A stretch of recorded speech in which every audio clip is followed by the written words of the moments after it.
donor, I've heard his voice. I have an MP3 file of him telling his own life story. Why you felt you wanted to donate. And this was important. His willingness to be contacted when my child turns 18.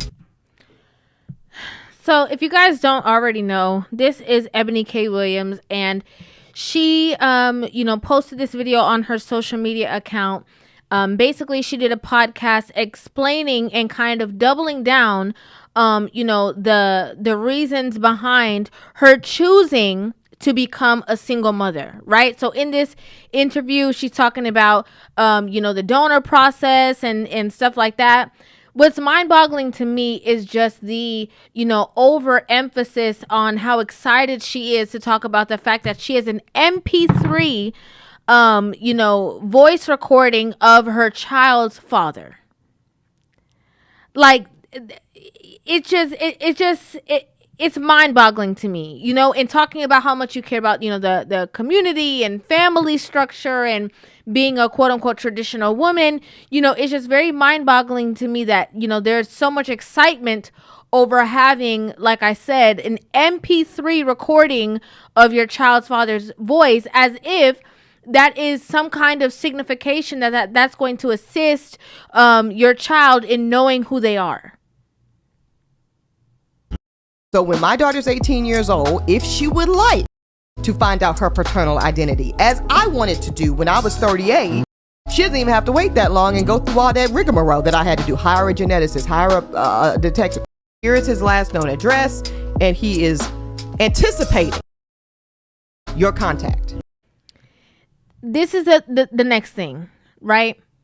So in her having this conversation, she's basically explaining that she thought that this would be an easier process, being that when she was 38 years old, she wanted to know who her father was, right? So she was in the same kind of predicament where maybe she was a child who was born without knowing who her father is and all that kind of stuff. What I don't understand is that with all the schooling, with all the knowledge, with all of the, intelligence, with all the degrees, with all of these things, you see her on so many different aspects, giving her thought processes and her think pieces on so many different things. And what I just don't understand is why you would by choice replicate the same cycle that you endured. Why? What's worse is people who are in situations that come from two-parent households and they choose to be a single mother by choice because, they could do bad all by themselves. They got it like that. But you see, when you're in the predicament and you understand that hole or that void within you as a child, and you are choosing to replicate that same exact situation for your child, just for the sake of you not wanting to be with a bus driver, you not wanting to date, in a certain tax bracket, you not wanting to put up with all the, people's stuff, it just comes across as very selfish. That's just being real. Because why would you want your child to endure the same hurt, the same pain, the same agony? As you can see in the beginning of the video that I put up, it was a little girl who was born by a donor, the same exact situation as Eboni K, with this woman who she wanted to have children. She chose to go the donor route, went the donor route, and here's her daughter coming from school with a book that says "My Dad." A little girl, maybe she's about 5-6 years old, because children understand the void. They understand the difference. They understand when they go to school and they see somebody that has a mommy and daddy that they don't have one. They understand the loss of their identity. They're very well aware of that. All of that being said, his essay, his background, educational background, health background, all the foolishness, the rundown of A, B, C, and D, all the way to Z, will not take the place of him actively being there. It won't. It will not. All of that stuff that's written on paper and all what sounds good on why he chose to do this and why he chose to do that will not take the space of him being present in your child's life. It won't. You who comes from the same kind of situation should know that. No matter how long the essay is in the world, no matter how long all of those things, it will not take the place of a father, of the first person who is there to love you as a man. Being there, going into daddy's arms, calling daddy, hugging daddy. Nothing will take that space. And it hurts me and it enrages me that so many women are taking this route just because they don't want to get on a man's page. Because they feel like, I don't want to settle. This is not a form of settling. I'm confused. You're choosing to create a family and not thinking about the effects it's going to have on your child. It does not matter if you have a voice recording. It does not matter if anything else. Again, the essay, the educational background, nobody cares.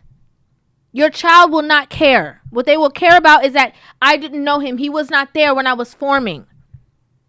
The daddy issues that come along with it. The inability to be able to choose a right partner based off of, again, not having that male direction.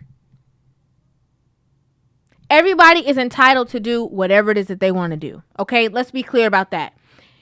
There's obviously no laws in place that state that, single people cannot go to these donors and raise children on their own. There's nothing in place that says, it has to be a medical condition. You guys have to, you have to be in a situation of whatever.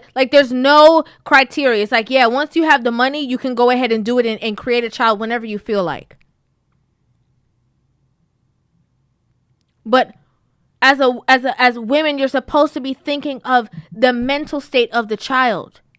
Which is why I completely understand when it comes to the statistics and the numbers that when a child is raised in a household with a man, with their father, they are no different than if they are raised in a two-parent household, because sometimes these women, I'm just being extremely blatantly clear, no disrespect to anybody. I can't hold my mouth. Okay. I'm just being really honest with you guys. A lot of women they make certain decisions based off of impulse, based off of feelings, based off of emotions, and they're not thinking down the line how it will affect other people. They're not. They're not. This is not the same equivalent as a woman who was married and had a child with a man who, they both wanted to conceive and have this child. Their relationship did not work out and they split up. There's no equivalence. This child will know nothing about the other part of themselves. They don't have the choice of if they have an issue with you that they can call their dad and go to the other side of themselves, the extended family, two sets of grandparents, they don't have that. Because you thought that this was the safer choice. For whom? In my opinion, again, this is not the safer choice. This is the selfish choice. That's my opinion. My strong opinion. Fathers are so needed and so necessary, and it's like if they're not diminished down to what's in their pockets and how much money they have, they're diminished down to, we don't need you, we could do better by ourselves. We don't want no brokey. We're not trying to date no bus driver. We're not trying to be with this. We're not trying to build with no man. I'm not gonna get on a man's page. I'm not gonna let a man tell me what to do. It's all the above. But we need you to procreate, so just give me that special stuff that you got. That's all you're worth. It's wild.